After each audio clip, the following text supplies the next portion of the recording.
너 가슴 만질래? 이러면은 내가 흥분을 시키면 바로 삽입을 해버립니다. 와, 이건 너무 심각한데? 이러면 몽둥이 고리를 때렸을 것 같아. 뭘 키워 이러고. 안녕하세요, 김프로입니다. 안녕하세요. 또 뵙겠습니다. 김똘똘입니다. 네, 오늘도 제가 사연을 살짝 봤는데 네. 부부 얘기가 나왔더라고요. 아, 제가 나와서 자꾸 부부 얘기만 나오나요? 일단은 대표해서 사연 한번 들어보고 같이 고민 한번 해결해보죠. 그러면 바로 사연으로 들어가겠습니다. 네. 안녕하세요. 저는 올해로 결혼 9년 차에 딸 아이 둘을 두고 있는 38살 아기 엄마입니다. 저희 부부는 경제적인 문제도 없고 아이들도 너무 예쁘고 착해서 남들이 보기에 문제가 없어 보이는 평범한 부부입니다. 근데 저에게 고민이 있습니다. 잠자리에서 너무나 이기적인 남편 때문에 스트레스를 받고 있어요. 결혼 이후 부부싸움을 심하게 하면서 서로 각방을 썼던 적이 있어요. 남편이 저한테 정이 떨어졌다며 이제 회복이 힘들다고까지 했습니다. 근데 보통 부부들 싸우면은 각방을 쓰나요? 아니요, 안 쓰죠. 다음날 바로 무릎을 꿇어야죠. 이게- 갑방 쓸 정도면 정말 끝까지 갈 정도인데?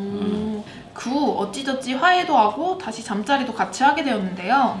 그 전에 비하면 관계 횟수도 줄고 어쩌다 가끔 할 때도 키스나 애무, 전이 과정은 전혀 없고 오로지 그것만 합니다. 제가 원해서 티를 내는 날이면 키워줘. 이 한마디를 시작으로 가만히 누워 있어요. 완전 자기가 갑인 줄 알고 있는데. 그죠? 이거는 큰일 날 문제는 남편이. 그래서 제가 흥분을 시키면 바로 삽입을 해버립니다. 당연히 저는 흥분이 안 된 상태니까 잘 느끼지 못하는데 그럼 남편은 또 금방 죽어버립니다. 와, 이건 너무 심각한데? 그래서 요즘 잠자리도 재미없고 사랑받는 느낌도 전혀 못 느끼니 솔직히 바람나는 여자들이 이해가 될 정도예요. 제가 부부관계에 관심이 없는 여자였다면 상관이 없겠지만 저는 스킨십과 로맨스가 너무 중요한 사람이에요. 남편한테도 이런 말을 여러 번 했지만 이젠 그런 얘기를 꺼내면 짜증부터 내고 역시나 제 탓을 합니다. 저 어쩌면 좋죠? 이런 비슷한 사연들이 네. 주변의 얘기를 많이 들은 것도 있어요. 아이를 놓고 네. 부부관계가 좀 소홀해지는. 아, 일단 제가 볼 때는 부부싸움 이후에 아내분이 남편한테 굉장히 소홀해. 근데 소홀했던 부분이 계속 길어지니까 정이 떨어져. 아직도 그거를 네. 말을 안 터놓고 꿍해가지고 그러면 이렇게 하는 거예요? 남자는 얘기해요. 이게 조금만 이렇게 해주면 또 이게 싹 풀리거든요. 근데 그런 거 하나. 또 두 번째는 아이를 둘 엄마죠. 애기들 놓게 되면 여성분들이 자기 관리하기가 힘들어요. 애기 봐주고 그러면 옛날에 예뻤던 모습이 어느 순간 보면 아줌마가 되겠다. 그렇지 않을까요? 내가 안 했으면 키워줘 이러면 몽둥이 고리를 때렸을 것 같아. 뭘 키워 이러고. 그렇죠. 그럴 수도 있고 그러니까, 아니면 아예 진짜. 안 하든가. 남편한테 이 삐진 부분을 풀어주려고 좀 잘해준 게 있느냐. 퇴근하고 왔는데 밥 먹어. 뭐 이렇게 무의미하게 지나다가 하고 싶을 때만 툭 대시해. 그러면 남자가 당연히 그냥 키워줘. 이런 식으로 될 수도 있지 않을까요? 찌질이다 찌질이. 약간 저는 이거 보면서 이런 사람이랑 절대 결혼하면 안 되겠다.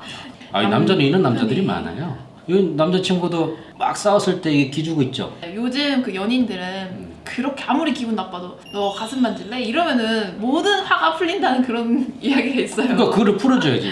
권태기가 왔을 때는 네. 이게 굉장히 힘들어요. 이혼할 수도 없고 애기 재미도 있으면은. 없고 맨날 똑같은 생활. 눈 뜨면 와이프, 좀 있으면 회사, 또 눈 집으면 집 계속 반복이니까 자기가 재밌는 생활을 패턴을 찾아야 돼요. 진짜 회사 생활할 때 제일 이해가 안 갔던 게 유부남들이 퇴근하고도 집을 안 가. 네. 왜 그렇게 안 가는지 모르겠는데 회사에서 게임하다 가고 뭔가를 막 하다가요. 집에 가기가 싫은가 봐. 집에 안 가는 이유는 첫 번째, 집에 가면 제2의 출근이에요. 애들이랑 놀아줘야 되고 애들이랑 해야 되고 하다 보니까 애기들 잘 때 들어가는 거지. 남자들은 자기에 대한 생활을 좀 많이 가지려고 해요. 팁 아닌 팁인데 요즘은 취미 생활을 같이 하는 경우가 많더라고요. 뭐 골프도 있고 수영도 있고 뭐 등산도 있고. 바람을 핀다고 가정할 수도 없고 우선은 부부끼리의 문제, 네. 그다음에 정이 떨어졌다는 문제, 그것만 요점을 봤을 때는 네. 해결할 수 있는 방안을 이제 얘기를 해줘야 될 것 같은데. 그렇죠. 연애를 오래 하다 보면은 네. 계속 똑같은 사람이랑 똑같은 장소에서 관계를 하다 보면은 지루할 때가 있더라고요. 그쵸, 맞아요. 네, 그렇게 지루할 때마다 조금 막 걸릴 듯 안 걸릴 듯한 그런 장소를 일부러 모색을 하거든요. 아슬아슬한. 저는 좀 장소적으로 바꾸려고 많이 노력을 했던 것 같아요. 근데 아내분이 우선은 많이 바뀌어야 돼요. 남자를 완전히 그냥 무시를 해버려요. 화장도 하고 막 예쁘게 꾸며. 그리고 남편 들어오면 나가. 나 나갔다 질투 올게 유발. 하고 딱 나가면 남편이 어디 가냐고 이제 예쁘게 꾸미고 친구 만나고 올게 그냥 가는 거예요. 그럼 남편이 자꾸 질투심 유발. 남자들은 예쁜 여성을 좋아하잖아요. 그러니까 예쁘게 꾸미면 당연히 남편이 좋아하지 않을까? 뭐 부부는 거의 집에서 할 거 아니에요. 네. 그럼 장소에 맨날 바꿀 수는 없으니까 음. 또 저는 하나 더 추천드리는 게 코스튬 플레이를 해보는 건 어떨까라는 생각도 하거든요. 근데 그건 연애했을 때 가능한 건데 옷장을 열었는데 이상한 옷이 있어.